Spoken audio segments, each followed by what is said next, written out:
Nova Manhã. Araçatuba. Coluna Economia Papo Reto, com Euclides Teixeira Neto. O Euclides Teixeira Neto é economista e professor universitário e toda segunda-feira fala aqui no Nova Manhã Araçatuba sobre investimentos e educação financeira.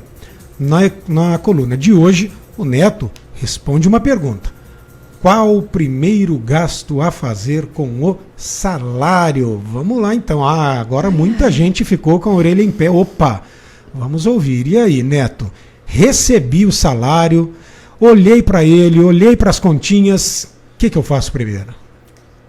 Bom dia, Marcelo. Bom dia, Lia, JJ, todos. O que eu faço com o primeiro salário, né? Aliás, o recebimento ali que eu tive, né? Bom, primordial, você já tem que separar um dinheiro que você vai guardar. É a primeira coisa que você tem que fazer. Primeira coisa é guardar. É guardar. Ai, Jesus. O que acontece? Aqui nós não tivemos educação financeira aqui no Brasil. E as pessoas pensam que o correto é gastar e o que sobrar, aí guarda. Mas o que sobra, geralmente, as pessoas não guardam. Isso daí se transforma num churrasco, se transforma numa viagem, transforma em alguma coisa, menos em poupar. Então, você recebeu o seu salário, já guarda um percentual. Mas existe assim, um percentual correto, né? Isso depende muito dos gastos. Vamos supor, é um casal, tem filhos, não tem filhos, o tipo de vida que as pessoas levam. Então, o ideal é que estipule pelo menos 10%. Aí, 10%. Aí o restante você se amarra. Vai sobrar 90% do seu salário, aí você tem que reduzir os seus gastos para ele caber naqueles 90% que sobraram. Então as pessoas têm que imaginar que meu salário, a partir do momento que eu adoto esse tipo de comportamento, ele se reduziu em 10%. É como se tivesse uma redução salarial. Guarda o restante lá, guarda os 10% e os outros 90% você utiliza no seu dia a dia.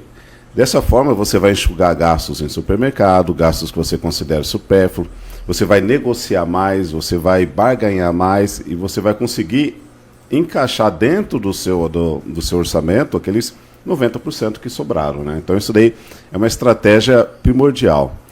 O problema hoje de nós não termos educação financeira cai numa questão que a gente não dá muito valor ao dinheiro, né? Então, por exemplo, esse auxílio que o governo está dando agora, né? Fiquei sabendo que alguns bancos estão adiantando esse auxílio.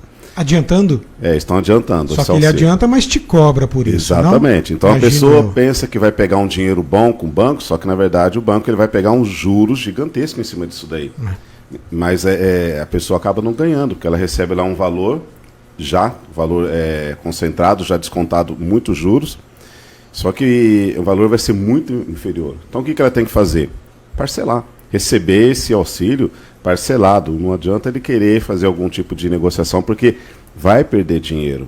Então a gente tem que imaginar que a educação financeira, nós trabalhamos com o tempo e com os recursos que nós temos. E nós temos que utilizar o tempo e esses recursos da melhor forma possível. Infelizmente, não tivemos educação financeira e nós sempre estamos ali fazendo coisas, dias após dias, nos quais não dão retorno para a gente, né? Uma outra questão, né, financiamentos.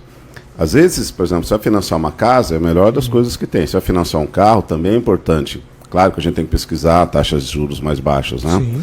Mas o grande problema nisso daí é que muitas vezes as pessoas financiam partes que elas deveriam guardar, como, por exemplo, a entrada. Vai dar uma entrada para um apartamento, vai dar uma entrada para um carro. Isso daí tem que vir de uma poupança sua, de um dinheiro guardado seu. As pessoas agora, né, nós estamos chegando no segundo semestre desse ano, as pessoas já estão pensando em viajar, passear. Isso. Ponto importante, né? Será que vale a pena eu ir guardando o dinheiro agora para poder viajar no final do ano, ou eu compro já algo, né? Um pacote, né? Então a pessoa tem que fazer todos esses tipos de cálculos, né, para poder saber na hora o que vai fazer. Porque quando você tem um dinheiro à vista, você consegue barganhar mais. Agora, quando você vai parcelar, o que é imposto a você, você não tem para onde fugir. Você tem que gastar do jeito que eles estão pedindo para a gente, né? Então, assim, seriam umas dicas aí para você utilizar o dinheiro da melhor forma possível quando você recebe o dinheiro. Guardar realmente um percentual, pode ser poupança, o que for, inicialmente. Aí uma outra pergunta, mas poupança, né? Vai ser sempre poupança, né? Claro que não. A poupança é uma forma de você se disciplinar. Depois, quando você tiver um dinheiro um pouquinho maior dentro desse, guardando, você pode migrar para outros tipos de aplicações que vão te dar uma taxa de juros mais rentável, né? Mas a poupança é uma forma de você começar a guardar o dinheiro. Não guarde dinheiro em cofrinho, não guarde dinheiro embaixo do colchão. O dinheiro tem que ser guardado em bancos, com remuneração. Existem vários bancos, que são esses bancos virtuais, que eles fazem uma remuneração acima da poupança, em conta corrente. Em conta corrente? Exatamente, em conta corrente. Isso daí é uma dica interessante. Então você não precisa transferir. Só que o problema é que o dinheiro estando em conta corrente, é mais fácil você gastar. Então, não seria assim a melhor das coisas, mas o melhor mesmo é colocar num investimento no qual que você não vai mexer e deixar lá investido num período longo lá e você estabelecer alguma meta para aquele dinheiro que você está deixando, tá guardando naquele momento. A meta que você diz é como pretendo utilizá-lo, já ter algo lá na frente para o qual eu pretendo destinar esse recurso, é isso? Exatamente. Nós temos que ter metas, os objetivos, né? O que eu quero fazer com os meus recursos? É para viagem, é para trocar o carro, é para dar entrada para comprar uma casa, é para uma cirurgia. Então nós temos que ter metas a todo momento, né? Ou para aposentadoria, o que nós vamos fazer com o dinheiro? Então a gente sempre tem que estar trabalhando com um horizonte, né? Tem que saber para onde que nós estamos indo. Não adianta assim aos trancos e barrancos, pega cartão ali e tal, vários cartões de créditos, vende aqui uma coisa, compra ali, para tentar todo dia apagar o fogo. Porque a nossa vida vira algo como se fôssemos um escravo do dinheiro, né? Ou seja, a gente não pode viver pro dinheiro, o dinheiro que tem que viver pra gente, né? Na verdade, a finalidade dele é isso, né? Sim, mas aí vem a grande questão. Como pesquisas vêm mostrando nos últimos tempos, o nível de endividamento das famílias, aliás, a quantidade de cidadãos, de famílias de forma geral, endividadas aumenta e o valor das dívidas também. E aí, se eu recebo o meu salário e ele mal dá para eu pagar todas as minhas obrigações mensais, eu consigo, de alguma forma, reequacionar isso para que eu pague as contas e ainda sobre alguma coisa para eu poupar? Não, essa pergunta é longa, né? Mas a resposta seria longa, mas rapidamente o que eu falaria é o seguinte: você tem que ver qual que é a origem dessa bola de neve, por que você chegou a isso, para não repetir mais. Uma vez que você entende o que te levou a essa situação, você sabe que não vai precisar. Você vai arranjar uma forma de não deixar acontecer novamente. Novo, exatamente. Sim. Agora, quanto ao restante da pergunta, as pessoas precisam sempre, né, marcar, anotar, ver tudo quanto que gasta mensalmente. E quando a pessoa tem uma bola de neve muito grande, ela tem que recorrer a um empréstimo pessoal, porque a bola de neve ela vem dos juros de cartão de crédito, tal, cheque especial. E no crédito pessoal, a taxa de juros é menor. Então tem que pegar esse dinheiro emprestado para pagar aquilo.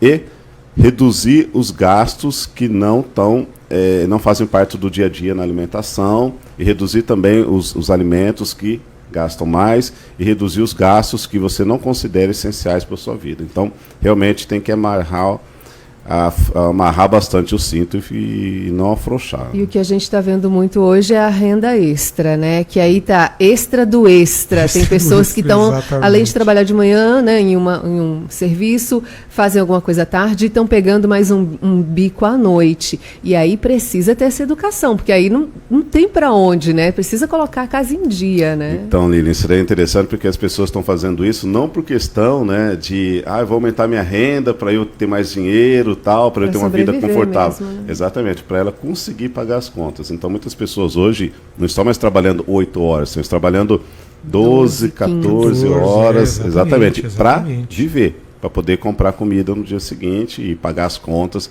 no dia seguinte. É uma situação que nós estamos vivendo agora, né? O Neto, eu quero deixar, nosso tempo está acabando, eu gostaria de deixar sugestões, então, para as próximas semanas.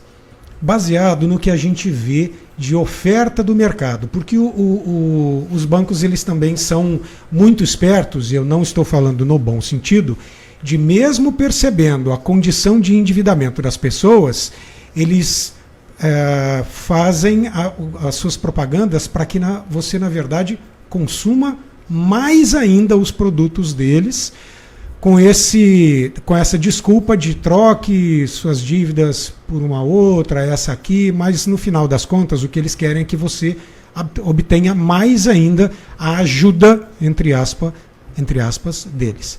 O que eu quero sugerir? Sabe quando a fábrica de carro, ela fala assim para você, a montadora diz assim: olha, vamos facilitar a sua primeira parcela, jogue para janeiro do ano que vem. A entrada é pequenininha, as parcelas são pequenininhas e lá no final tem um residual. Gostaria que você comentasse então, se possível, numa das próximas semanas, você fique à vontade também, se não quiser fazê-lo, se isso compensa ou não e em que medida compensa. E não só para carro, mas também para outras situações, né? Tem construtora que tem financiamento próprio para a entrada da casa, do imóvel, e aí a gente poderia ir analisando caso a caso. O que você acha? Vamos. Posso dar outra Muito dica? Claro, lógico. Você deu uma dica macro, eu vou dar uma dica micro. Desconto. Eu tenho direito de pedir, principalmente quando eu quero pagar à vista, a pessoa fala, mas já está no valor à vista. Ou mesmo se eu for lá reajustar o meu cartão de crédito, colocar tudo, o banco falar, não, isso aqui não tem mais como dar desconto. Eu consigo como? Eu sei que tem, tá? Eu estou te perguntando porque eu sei que tem como. Mas como falar isso para as pessoas? Querido, tem sim. Pensa nisso aí, depois você ajuda nós. Sim, vamos lá. Vou trazer algumas respostas. Perfeito. Neto, muito obrigado pela participação de hoje. Boa semana, bom dia. Bom dia a todos.